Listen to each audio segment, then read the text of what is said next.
정권발 그리고 야권이 일부가 가세한 정계 개편이 이루어질 것인가. 오늘 아침에 그런 기사가 났습니다. 김무성 전 대표가 지금 새누리로는 어렵다. 다른 세력과 손을 잡아야 된다. 친박의 반기문 총장 모시기가 너무 노골적이다. 반기문 현상도 검증이 필요하다. 자, 미르 사태나 이런 것도 다 제왕적 대통령 탓이다. 우수석 국회 안 나오려면 물러가야 된다. 즉 자리 떠나라 이야기죠. 자, 김무성 전 대표가 이제 노골적으로 이 입장을 표명을 하고 있습니다. 여기에 이정현 대표도 현 대표도 내년 대선 앞두고 대대적인 정계 개편을 해야 된다고 이야기를 하고 있습니다. 여기에 제3지대 내지는 개헌을 전제로 한 이 좌우 지역을 뛰어넘는 신당 창당 이런 부분에 또 김종인, 손학규, 국민의당 의원들 다수가 가세를 하고 있고요. 어쨌거나 안철수 전 대표도 이런 입장에 찬성하는 뉘앙스인 것 같습니다. 자, 그러면 내년 대선을 앞두고 정계 개편이 이루어질 것인가? 그러면 이루어진다면 정계 개편의 명분은 뭐가 될 것인가? 이런 부분들이 지금 상당히 중요한데요. 정계 개편이 이루어질 수 있는 부분이 되려고 하면 여야를 먼저 놓고 구분을 해봐야 됩니다. 지금 어쨌든 야당에서 가장 큰 덩어리는 더민주당인데 이 더민주당은 그 안에서 제가 볼 때 한 80%, 85%가 이제는 문재인 친노 친문 입장을 어쨌든 수긍하거나 따르거나 앞장서거나 마지 못해서라도 따라가거나 사람들로 이루어져 있고, 여기에 반대하는 사람들은 15%도 안 남아있다고 봅니다. 지난 총선 때 국민의당을 만들면서 상당수가 탈당해 나가버렸기 때문에 지금 더민주당에서는 거의 친노 친문의 패권이 이루어져 있는 상태고, 이러다 보니까 문재인 전 대표가 마치 따놓은 당상인 양 싱크탱크도 출범을 시키고 더 나아가서 정권 교체를 못하면 한강물에 빠져 죽겠다 이렇게 말을 했는데요. 여기서 문재인 전 대표에게 제가 하나 물어보고 싶은 게 있습니다. 지난번에 이 호남에서 일당을 안 만들어주면 총선 직전에 정계 은퇴 비슷하게 이야기를 했는데 그 말 때문에 나중에 정계 은퇴 뭐 해라 말하니 시끄러웠고 또 가서 또 한 번 사과를 하지 않았습니까? 말 번복에 대해서요. 그리고 그냥 좀 구차하게 명확하게 말하지 못하고 눌러 앉아 버렸는데요. 자, 이제 그거는 뭐 정계 은퇴니까 그렇다 칩시다. 이제 한강에 빠지겠다라고 이야기를 했는데 진짜 정권 교체가 안 되면 한강에 빠지시겠습니까?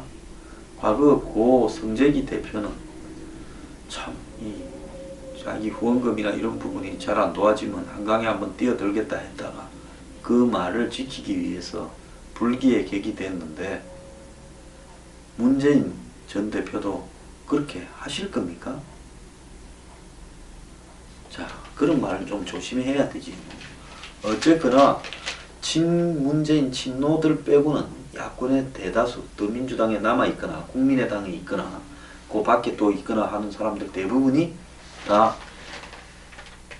정계 개편을 원하는 것 같고 그 대부분은 또 개헌론자들입니다. 그러면 여권 안에서는 어떠냐? 여권 안에서는 친박과 비박의 입장이 좀 갈려 있는데요. 친박은 현재 이 지역과 이런 부분을 좀 뛰어넘기 위해서 대대적인 정계 개편을 해야 된다라는 이야기를 이정현 대표가 주로 하고 있습니다. 그리고 이 친박 핵심이라는 사람들은 한 1년 전부터 일부가 오스트리아식 이원 집정부제, 즉 분권적 개헌을 주장하고 있습니다. 자, 그때 이 분권적 오스트리아식 개헌을 주장하는 사람들도 한편으로는 지금 새누리당에다가 그런 부분을 공감하는 외부 사람들을 끌어들여서 같이 하자 이런 생각을 하고 있을 거라고 봅니다. 왜? 새누리당의 친박들만으로 개헌이 안 되지 않습니까? 그러니까 오스트리아시 분권적 대통령제를, 이원집정부제를 이렇게 도입을 하면서 여기에 공감하는 사람들이 다 당을 새로 만들자, 이런 게 전제가 되어 있는 거죠. 그래서 이 분권적 대통령제나 분권적 이원집정부제를 주장하는 사람들은 전부 다가 정계 개편을 전제하지 않고는 불가능하다는 걸 알 겁니다. 그럼 이정현 대표가 주장하는 거는 그럼 앞에 친박들이 한 거와 뭐가 다르냐? 본인이 호남이다 보니까 호남을 비중을 좀 실어서 호남이 참가하고, 그 다음에 충청도도 참가하고 경상도도 참가하는 호남, 충청, 경상도가 다 합치는 그런 정계 개편을 하자 이야기를 합니다. 그래서 반기문을 전제로 해서 개헌을 하자는 거하고는 조금은 차이가 있는 개헌 주장이죠.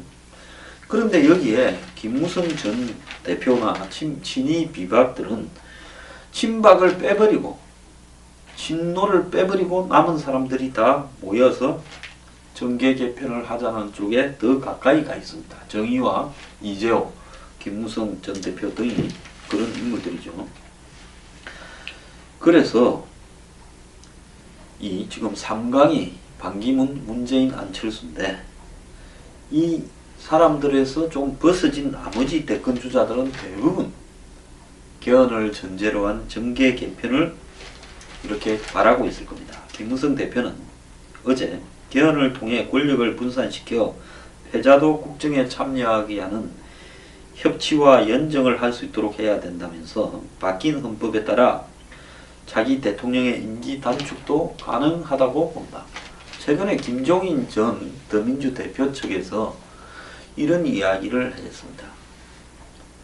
자, 이 다음 대통령은 이 대통령을 임기를 다 마치지 않고 다음 총선과 맞추어서 21대 총선과 맞추어서 임기를 단축시키고 조금만 하고 오자. 그래서 대통령 선거 날짜와 총선 날짜를 맞추어 버리자. 이런 걸 전제로 해서 공약으로 내걸고 대통령에 나서라. 이런 이야기를 했습니다.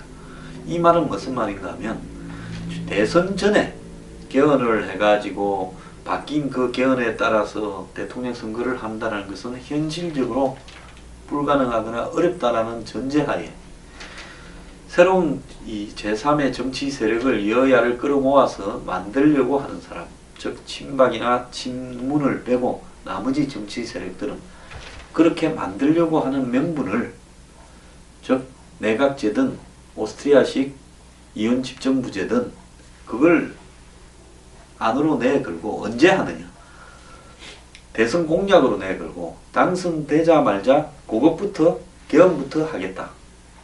그러면 다음 총선이 언제입니까? 올해 4월달에 총선을 했으니까 2000년 4월에 총선이 있지 않습니까? 그러니까 2017년 12월에 대통령에 당선된 사람이 그 사이에 되자마자 개헌을 하고 2020년 4월달에 내려온다는 겁니다. 그러면 대통령의 임기가 2년하고 한 4개월 정도 되겠지요. 2년 4개월만 하고 내려오라. 이런 이야기입니다.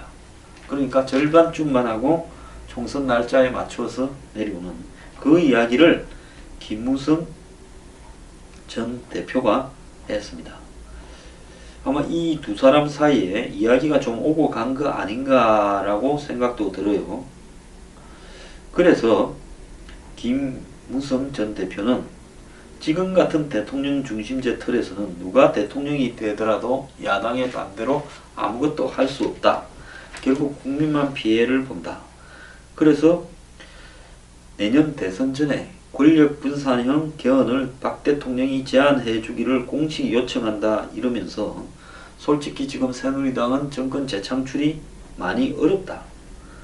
그래서 좀 새로운 시각이 필요하다라고 이야기를 하고 내년 대선에서 야권의 일부 세력과 사실상 연대한다라는 가능성을 김 전 대표가 열어놨다. 이렇게 봐야 됩니다. 그러면서 반기문 전 사무총장에 대해서는 검증을 거쳐야 된다라는 이야기를 넣었습니다. 자, 그러면서 친박 패권주의도 철저하게 자기 중심적인 이기주의적인 이야기다. 자, 이래 갖고는 대선을 못 이긴다. 이렇게 이야기를 했고요. 그러면서 제3지대론을 통한 연정도 가능한가 하니까 현재 노는 제3지대론은 정치공학에 불과하다. 내가 새누리당을 떠나서 뭘 하겠다는 생각을 해본 적은 없다. 그렇지만은 이 정권 창출을 위해 세력 간의 연대는 필요하다라고 이야기를 했습니다. 김무성 전 대표의 이런 발언은 새누리당을 틀을 벗어나서 광범위한 합의를 이루어야 된다라는 내용이 들어있고요. 이정현 전 대표는 어제 제주도에서 열린 강연에서 내년 대선 때부터 이념 분화된 정계 개편으로 지역주의를 갖다가 지역 대결을 좀 극복하자 이렇게 이야기를 했습니다.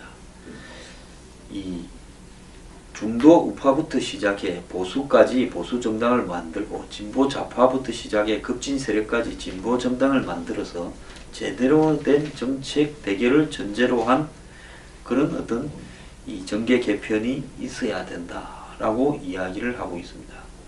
그래서 지금처럼 영호남을 중심으로 정당이 갈라져서 서로 보수니 진보니 할 게 아니라 한마디로 새누리당 안의 보수 그리고 더민주 안의 보수 중도 보수는 한데 뭉치고 국민의당에서도 중도 보수는 한데 뭉치고 새누리당 안의 진보 야권의 진보들은 좀 더 진보나부터 왼쪽까지 자기들끼리 알아서 뭉쳐라는 거죠. 그렇게 되면 영호남이 함께 당을 같이 할 수 있을 거고 그래서 지금 같은 어떤 지역 구도가 깨질 수 있다라고 이야기를 하고 있습니다. 그럼 민주당이 보수냐 하면 아니라 할 거다. 그럼 진보냐 하면 아니라 할 거다. 개인적으로 더민주당 의원들 상당수는 보수다라고 말을 합니다.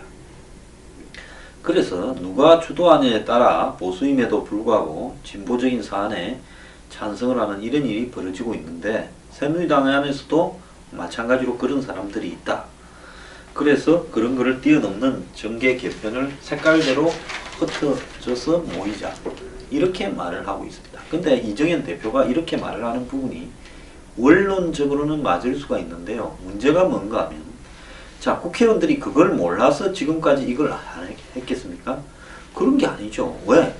경상도에서 당선되려면 지역주의를 이야기하고 전라도에서도 당선되려면 지역주의를 이야기하는 게 편하고 또 거기에 따라서 줄을 서는 게 한마디로 표를 모으기에 가장 쉬운 방법이니까 그렇게 했고 그래서 최소한 여당이 안 되면 제1야당이라도 하지 않습니까? 그게 안전한 거였기 때문에 그렇게 했어요. 자, 이제 야당에도 색깔도 올려 모여서 경상도 전라도가 있고 여당에도 경상도 전라도가 있고 이런 식으로 흩어져서 모이게 되면 기존의 정치를 해나가는 방법이 훨씬 더 복잡해진다는 겁니다. 그렇지 않겠습니까? 자, 그렇다면 내가 뭘로 갖고 정치를 하지? 정책을 가지고 정치를 해? 굉장히 어려운 길이다. 이래 볼 거고요. 솔직히 말하면 서로가 불신할 겁니다. 우리가 경상도 애들과 같이 전라도 사람이 들어가서 당을 만들면 쟤들이 쪽수가 많으니까 우리는 그 당 안에서 계속 비주를 거다. 그럴 바에야 우리가 당을 밖에서 만들어서 잘하면 집권하고 집권 못해도 제1야당을 하는데 어느 게 더 낫냐?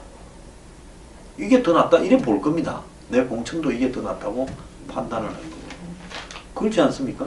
국민들은 한 5년 이래 줬다가 잘못하면 또 이래 바꿔주니까 그래도 지역을 가지고 버티는 게 훨씬 유리하다라고 바라볼 거예요.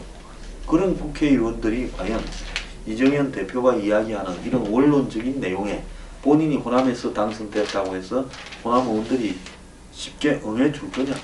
저는 안 응할 거라고 봅니다. 그러려면 국가를 완전히 지역별로 지분만큼 나눠먹자고 합의가 이루어져야 될 건데 국민 앞에 그렇게 합의를 하는 것도 쉽지 않지 않겠습니까? 쉬운 일이 아니죠. 자, 경상도 40% 먹을게.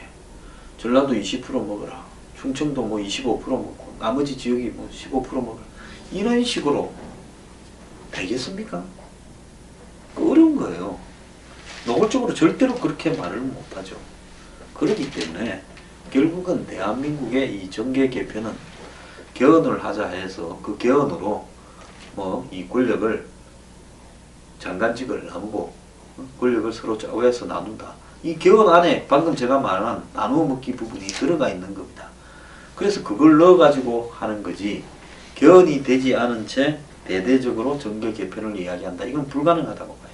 그렇기 때문에 정계 개편을 주장하는 사람은 전부 다 오스트리아식 이원 집정부제 분권적 개헌을 주장하거나 내각제 개헌을 주장을 하고 있는 거죠. 자, 그래서 내 혼자 먹을 수 있을 때는 개헌 반대. 내 혼자 못 먹을 것 같으면 개헌. 그리고 또 하나 더 있습니다. 집권 초에는 개헌 반대. 집권 말이 되면 내 다음에 어떤 놈이 센 놈이 와서 우리 당에서 놓든 밖에서 놓든 날 조지는 거는 원치 않아. 그러면 내 뒤에 올 사람은 힘이 빠져야 돼. 그런 거 아니겠습니까? 그래야 나한테 안 건들지. 자, 전부 그런 식으로 생각을 하는 겁니다. 그래서 이 정계 개편의 본질이라는 부분은요, 어떻게 나눠 먹느냐라는 부분을 개헌이라는 말로 표현하든 어쨌든 그게 전제가 되어서 정계 개편이지, 그러지 않고 색깔별로 모이자, 지역을 다 없애버리자라고 이야기하는 것은 그는 좀 황당한 소리다라는 이야기입니다. 그러면 정계 개편이 되겠느냐 안 되겠느냐 한번 맞춰봐라. 저는 정계 개편이 되려면 반기문 사무총장이 불출마하는 상황에 오거나 반기문 사무총장이 친박이 아닌 제3지대 후보로 나서는 상황이 오면 개헌이 될 수 있는데요. 결국 반 총장이 앞으로 어떤 포지션을 취하느냐가 예를 들어서 개헌을 전제로 한 정계 개편 세력이 여야에서 헤쳐모을 수 있는가 없는가 하는 갈림길이라고 봅니다. 문재인 전 대표는 못 먹어도 고를 겁니다. 못 먹어도 고가 아니라 먹을 것 같죠. 그러니까 무조건 고입니다. 현행 대통령 제도로요.